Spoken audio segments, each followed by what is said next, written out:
This is Jocko Underground Podcast number 77. Sitting here with Echo Charlie. What's happening, Echo Charles? Oh, hi. Okay. We can do it like that. Negotiation. A negotiation, whoever cares the least wins. I saw this little clip from Tim Ferriss the other day. Mm-hmm.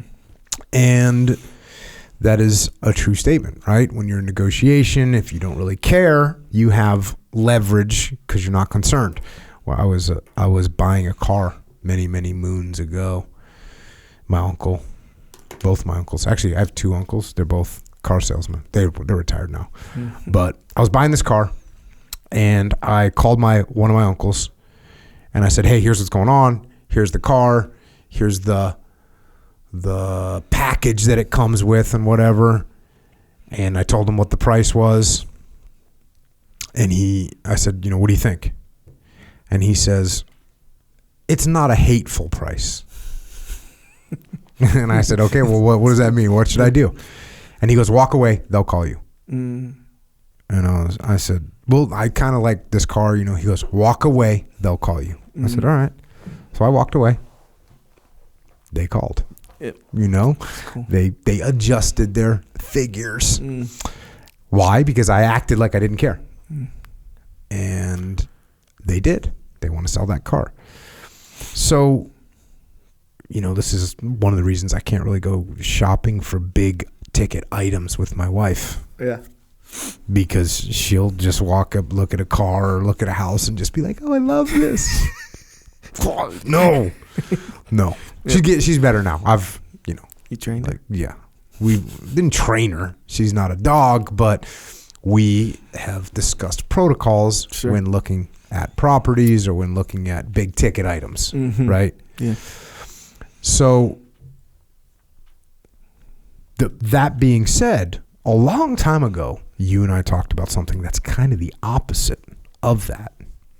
And that is, there's some environments where whoever cares the most is most likely going to win. And that's because this is like in a team environment, in a work environment, the person that cares the most is probably going to win because they won't stop until they do, right? So because they care, they're going to make maneuvers, they're going to outlast, they're going to out-hustle, they're going to do things that the person that doesn't care is not going to do. So when you're going through life, make sure you know who you are and make sure you know where you're at and make sure you know who you're contending with. If you're at work, you got to care.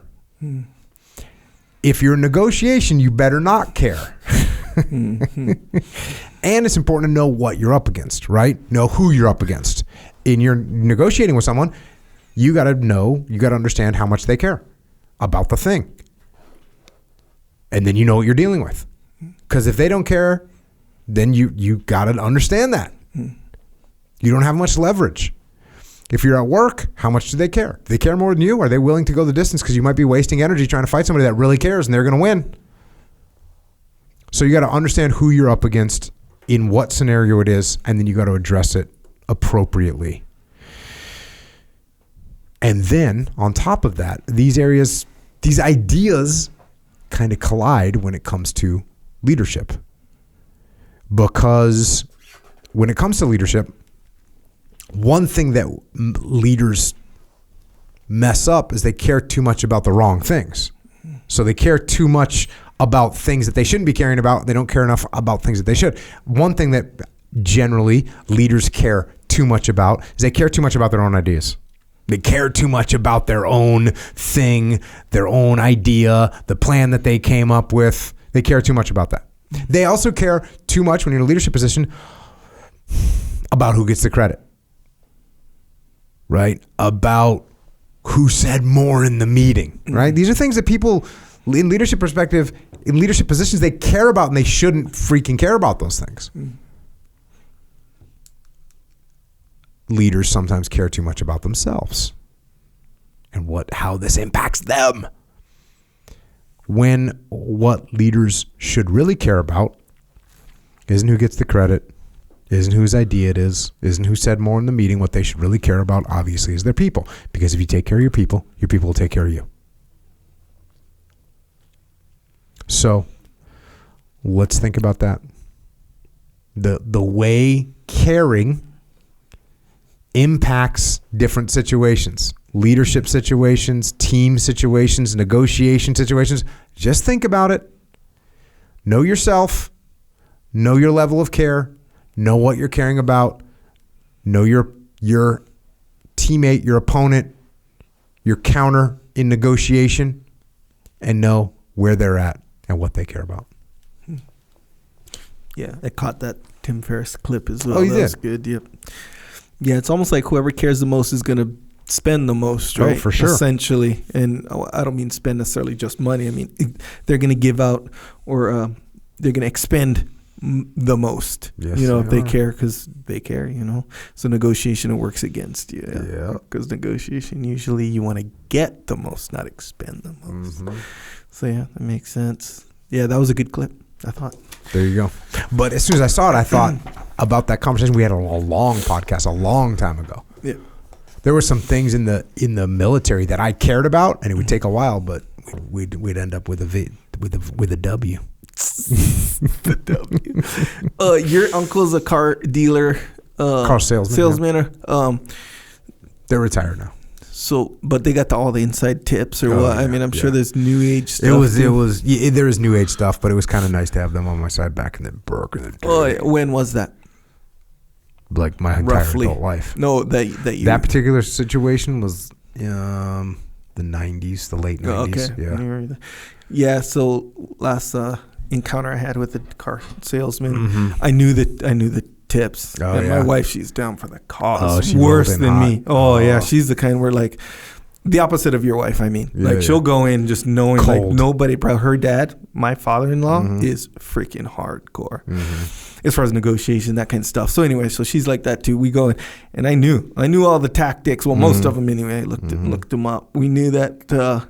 Sorry, car salesman. I'm going to give away some of the secrets. So they do like certain things, and I'm just paying attention, and I'm assuming they're doing all of this stuff or whatever. So they'll give you a good deal on it if you go financing with them, because they make money off the financing. Yeah. I've even heard of, and I don't know if they're doing this, but you got to kind of know this stuff, where they'll bug the office, and then when they leave, they record the conversation, they listen for more information, for more leverage or whatever. Got to know that kind of stuff too. I'm not saying they do that, because I don't know. I don't think that's legal, is it? I don't know. But I've heard of that. And then what was the last one? Oh, yeah. So the guy, my salesman, he wasn't like an older, he was a younger guy. And he did Jiu Jitsu at Atos. So I was like, okay, this is what I'm going to do. I'm going to bond with this guy, and I'm going to flip him to give out all the secrets. See what I'm saying? We did it. So we got like sat down, like, give me the secrets, or he was like, you mean for the deal, gave you a good deal? Yeah. So, but in this sense where, this is what happened. I ended up talking to him, and and we kind of created a relationship where now he's not negotiating on behalf of the company. He's just kind of broing out with me.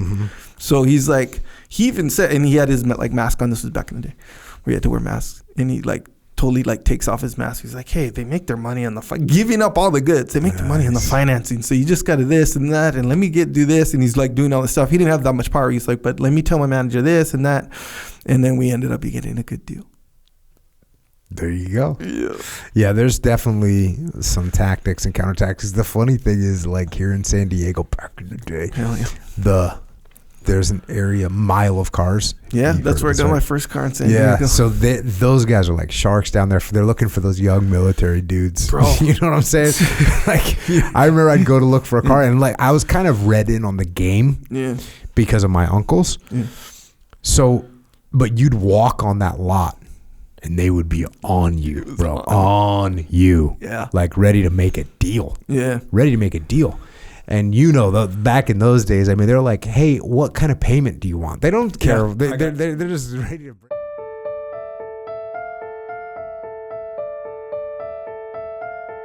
That is a little excerpt of what we are doing on the Jocko Underground podcast. So if you want to continue to listen, go to jockounderground.com and subscribe. And we're doing this to mitigate our reliance on external platforms. so we are not subject to their control. And we're doing it so we can give you more control, more interaction, more direct connections, better communications with us, strengthen this legion of troopers that are in the game with us. So thank you. It's JockoUnderground.com.